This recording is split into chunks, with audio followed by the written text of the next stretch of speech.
Trabalhar com a doçura e o encantamento da infância é o tema do Papo 10 de hoje. Afinal, o nosso convidado tem vasta experiência na produção e direção de programas e peças teatrais infantis. Mas será que ter criança como público-alvo é uma tarefa fácil?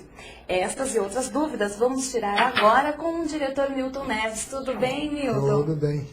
Milton, trabalhar com o público infantil é uma tarefa fácil ou difícil?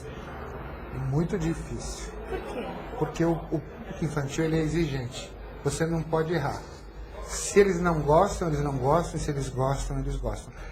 O público infantil ele não finge. O público infantil ele chega e fala assim: eu quero assim, tem que ser dessa forma. Não é como o adulto, porque o adulto sempre acha bonitinho e arruma desculpa. Mais exigente. Muito mais exigente. Eu digo que os diretores deviam primeiro dirigir infantis para depois dirigir os adultos, porque os adultos eles mentem, né? E para eles está tudo bem, eles sorriem, e criança não. E geralmente quais são as exigências do público infantil? Sempre você está up to date, você tem que saber tudo que está acontecendo, você não pode chegar com uma coisa pronta, porque eles são ligados, a criança é ligado. Você tem que sempre estar pesquisando muito, mas criança sabe. Criança vai na escola, criança... Não. A criança é mais exigente que o adulto. E ser criativo. Você sempre está renovando, está buscando novas maneiras de passar as suas mensagens, né? Agora, falar em sua carreira, como que você começou na área da comunicação? Minha história, ela dá um livro, viu? Mas eu fui morar nos Estados Unidos. Eu morei durante 4 anos lá, na década de 80, né? Eu me formei no high school e acabei fazendo o college, a universidade, me especializando em cinema, teatro e televisão, que foi no Actors Studios. Aí, na volta ao Brasil, a minha família é uma família meio tradicional, né? Vide aí o meu primo, o Aécio Neves, que ele é governador. A minha carreira foi toda ligada a ser embaixador. Não deu certo, eu não quis. Vim fazer cinema em São Paulo e teatro. Eu sempre, quando eu cheguei ao Brasil, eu fiz alguns concursos, algumas coisas, e eu venci muitos concursos, muitos festivais, e vim para São Paulo. No primeiro ano que eu fiquei em São Paulo, eu já ganhei tudo quanto foi prêmio. E a televisão já apareceu? Então, logo na sequência, ela vai aparecer na sequência. Por ter ganhado muitos prêmios na área infantil, que foi com o Brilhante Mágico, eu já fui para Manchete na sequência, depois SBT, e fui desenvolvendo, aí foi embora. E como que despertou o interesse de trabalhar com o público infantil, Milton? Eu acho que é a própria carência. A própria carência, primeira coisa, de diretores infantis. Porque você tem que gostar, né? Eu sinto uma criança, eu gosto de fazer. E sempre pintou. Foi assim, eu fui para Núcleo, fiz Silvio Santos, fiz Gugu, trabalhei com todos os grandes, né? Mas na hora que falou assim: olha, Milton, você quer assumir? Fui embora. E qual que foi o seu primeiro trabalho? Para o público infantil? Foi teatro, no teatro. Tá. Eu saí do teatro para a televisão, né? Porque o teatro sempre é a grande vitrine, não só dos diretores, como dos atores. Na televisão, qual que foi o seu primeiro trabalho para público infantil? Então, eu fiz Angélica, Eliana, Mara, Sérgio Malandro. Fiz todos, eu era diretor de núcleo, né? E foi isso. Uma curiosidade, Sim. Muito se discute a necessidade de um estereótipo para apresentador infantil. Sim. Que tenha cabelos claros, olhos claros, isso é verdadeiro? Claro, isso é pesquisa. Por quê? Porque eu vou te explicar, posso te explicar historicamente? Pode. Nós somos colonizados por europeus. Tudo que é loiro de olho verde faz sucesso. Isso é uma coisa, sempre foi valorizado. E no Brasil não adianta. A gente tem a pesquisa, 95% do público infantil que é loiro. Eles não gostam de morena, Mas não a gostam. Mara não foi uma exceção? A Mara foi uma exceção, talvez por ela ser nordestina. Ah, é? Eu acho. Qual que foi o reflexo, então? Eu acho que foi uma auto-identificação por ser uma menina pobre, que estava em busca de sucesso, sabe?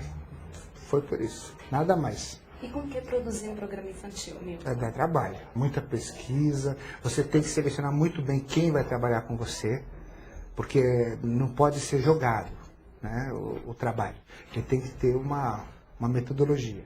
Então, É assim que E funciona. quais são os pontos a pesquisar para elaborar um programa infantil? Primeira coisa, você precisa fazer, não só no Brasil. Por exemplo, a minha pesquisa ela vem de fora. Eu coleciono filmes e programas do mundo inteiro, antes de criar qualquer coisa.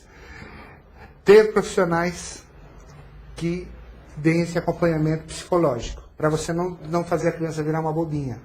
Quando você fala profissionais que acompanham... Psicólogos, pedagogos. Eu sempre trabalhei e trabalho, eu gosto. Porque eles sempre vão estar me mostrando, Milton, olha, atualmente isso é importante. A gente falar na parte da língua portuguesa, ou na parte da história, você entendeu? Trabalha com pessoas ligadas à arte, professores de arte, que vão ensinar o quê? O que está acontecendo em termos de brinquedos, em termos de brincadeiras, que também é muito importante. E quais são as diferenças entre produzir um programa para adulto, infanto-juvenil e infanto?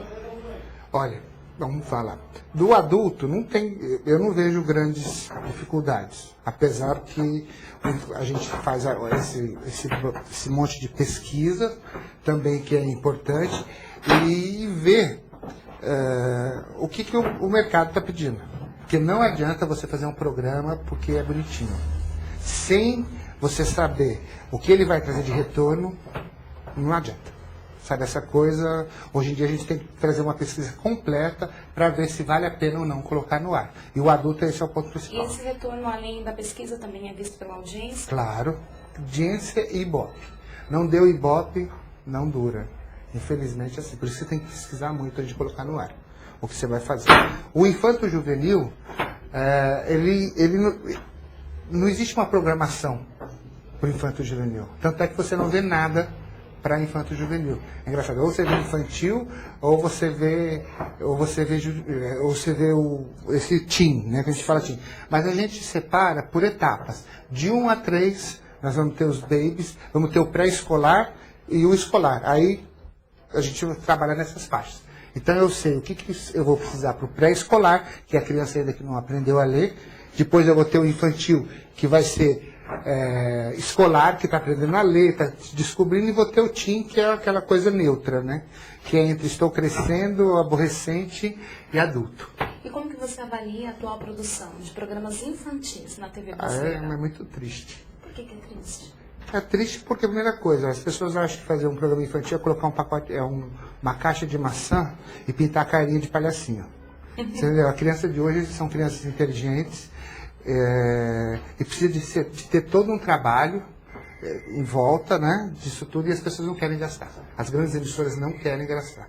E Despende muito investimento para se fazer um programa Não infantil? despende, mas é que as verbas sempre menores são para os programas infantis. Por quê? Porque as pessoas, eles acham que não tem essa importância. Apesar de nós termos, dentro do SBT, eu sempre disse isso ao seu Silvio Santos, o quê? Que o infantil é que transformou o SBT no que ele é hoje. Porque ele cria o quê? Ele cria hábito. A criança, ela assiste desde quando tem 4 anos, e quando ela chega na fase adulta, ela não muda, ela continua no canal. Então é muito importante o infantil por isso. Mas a gente tem um problema, de repente começa com o jornal, aí vem a mulher cozinhando, que criança detesta a culinária, você entendeu? Porque não tem nada a ver pegar uma mulher fritando o ovo às 8 da manhã, entendeu? E depois vem um programa infantil. Então, assim, não existe um trabalho, uma consciência bacana. Não. O SBT fazia isso muito bem. Né? Hoje em dia, tá uma bagunça, né? Então tá certo, Milton. Vamos agora para um breve intervalo, porque o Papo 10 volta já.